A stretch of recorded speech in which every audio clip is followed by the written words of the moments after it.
This is Dr. Louis Shalal, who wants to speak to you today about my thoughts on the rise and fall of the IT leadership. Let me start with a very quick introduction. As you all know, IT field is very young discipline.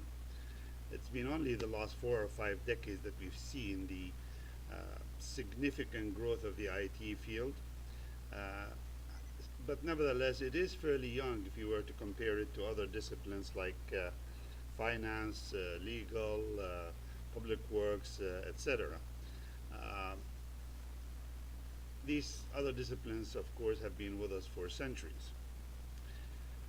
Nevertheless, it is interesting, though, to trace the rapid rise of IT as a profession over the past, particularly over the past 2 or 3 decades.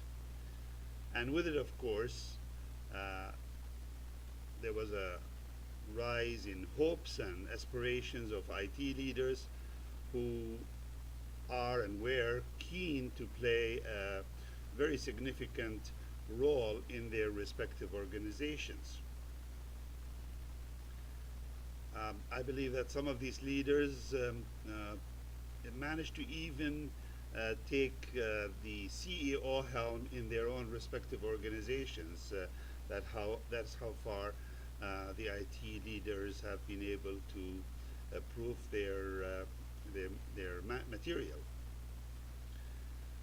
Uh, but most of the IT leaders today have accepted to play a fairly senior role as part of a team that steers the ship of their respective organization.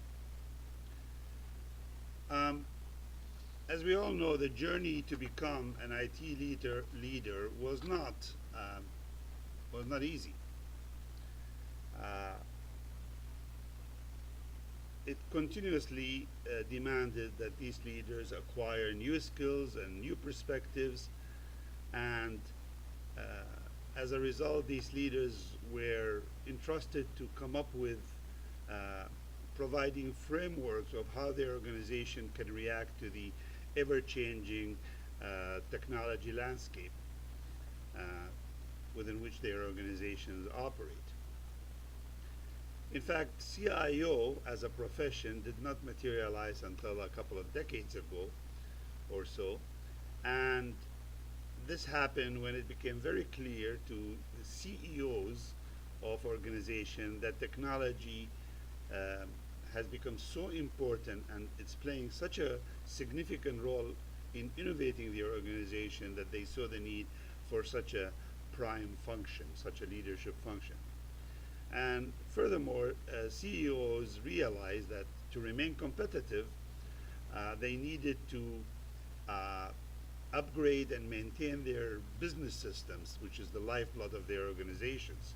These business systems needed uh, someone to care for them, and as such, and in due course, there was a realization that you need an IT leader at the top who will ensure that these systems are continuously available to steer the ship of the organization.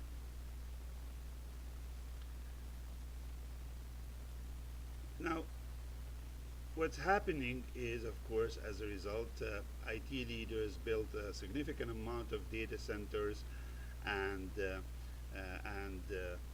organizations quickly realize that they have to adapt to changes in technology with realization and reality that there was a significant reduction in the cost of technology. There was a rapidly decreasing cost of computing, and uh, these there was also uh, uh, there was a move, therefore, from mainframe computing to mini computers to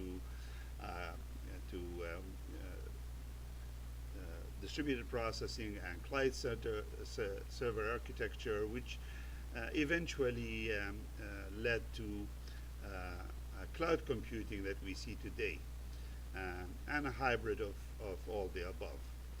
Now, most organizations manage these changes by injecting significant capital investment into IT. And these, in turn, of course, produce more innovations and more applications that simplify the business systems of the organization. Then the age of the internet came upon us, and it was a turning point. It signaled departure from the end user as a dependent on the central IT organization to an independent content provider who shaped the marketing and communication function of the organization. The IT leadership saw this as an opportunity to expand their sphere of influence and to provide technology direction to the organization to reach not only the internal staff of the organization, but externally to all stakeholders and other audiences. And so the age of e-business and e-government had come in, and this was the golden age of IT leadership. This was the golden age of the CIO. And healthy competition grew among organizations in this expanded use of the internet, which culminated with a significant shift from a brick and mortar to a click and mortar, and eventually to even a click and order environment. And the business systems of the organization had to be integrated, and the call for enterprise solutions and enterprise system access was loud and clear. But around the corner, a new trend began to emerge. The desktop computer started to vanish, giving way to be replaced by mobile laptops, which meant that the staff could take the office with them everywhere they go. And the storage capabilities of the laptop, the ever-increasing storage capability, meant that the dependence of staff on the data center became less and less. The IT leaders and CIOs realized the threat and the danger this would pose to their operation, and particularly its effect on their data centers. But they were helpless to react to it in a meaningful and effective way. And around the corner, another revolution was taking place, which reduced the size of the computers and the size of the computing environment is so much so that it can fit into your own pocket. And not only was the size of the computing environment reduced, but these smart devices that came into existence had both voice and data capabilities, which meant total freedom from the tyranny of the data center. And it became a declaration of independence of the end user from IT. These smart mobile devices were another threshold that marked the beginning of the demise of IT profession as we know it. And IT leadership started to put obstacles. They started to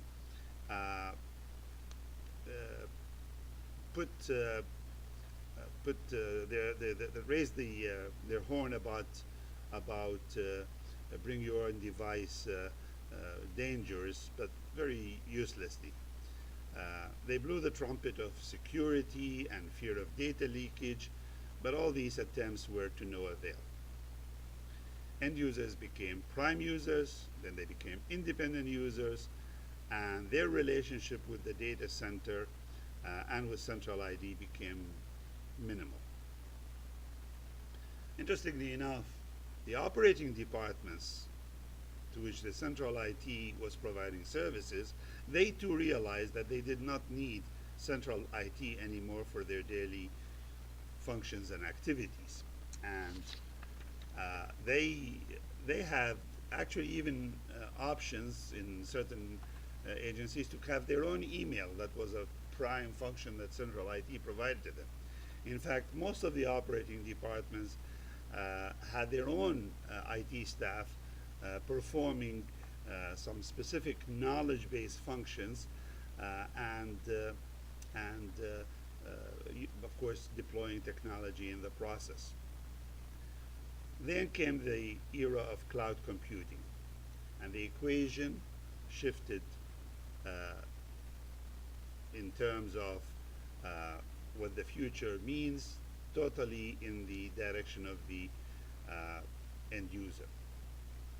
The IT leaders recognize that their data centers will become obsolete, and sooner or later they will not be able to compete effectively with cloud providers and uh, particularly in terms of processing requirements of their organizations. Cloud providers would do it better, faster, cheaper.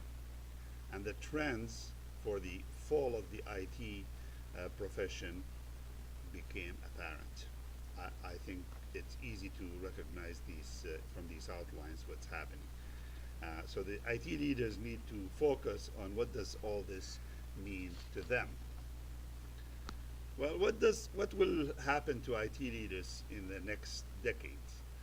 Uh, I believe the path in front of them is one of two: either to graduate from IT and use their skills and background and become innovation experts, innovation specialists, and business leaders in specific knowledge area, or to surrender to a more humble technical role as a support group or a support function.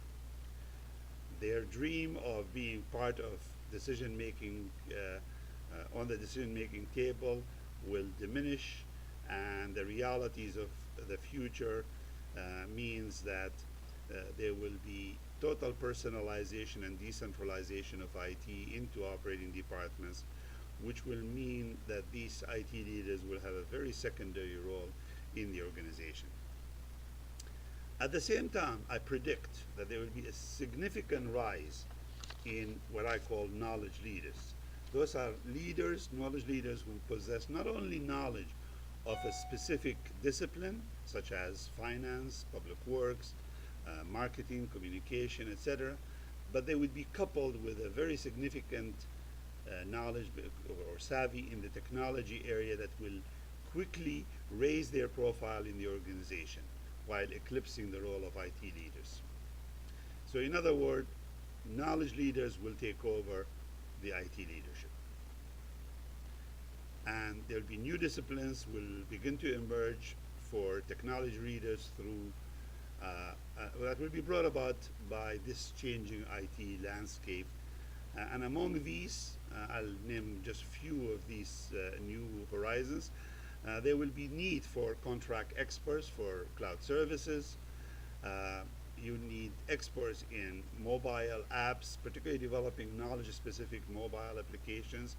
And there will be experts in just-in-time applications or product making and delivery. And all this will happen while we see that the enterprise systems, the business systems that the organizations depended on for so long, will begin to diminish, and there will be fewer and fewer players advocating these business systems, while more and more players will start carving their own niche in the various sectors of economy, uh, and, uh, and we will see more and greater specialization, perhaps even micro specialization in specific areas to serve even tighter and more specific customer base. Let me conclude uh, and tell you with this notion that I see that there will be a total end of the CIO role or the IT leadership role well within the next 10 years. and it will be replaced by knowledge, leadership, and other developing and emerging functions. One final note, all of this, of course, could change dramatically if a different breakthrough technology was to emerge, to be developed in a leapfrog manner. I'm not talking about the evolutionary manner by which technology has been happening. If such leapfrog technology came, it will render the existing technology we have obsolete. And this could be a return to a cycle that we saw over the last 3 or 4 decades, and we'll see that this cycle will repeat itself with a new and completely different technology that is yet to be defined. This is how I see the rise and fall and the hope of another rise in the IT leadership in our field. Good luck.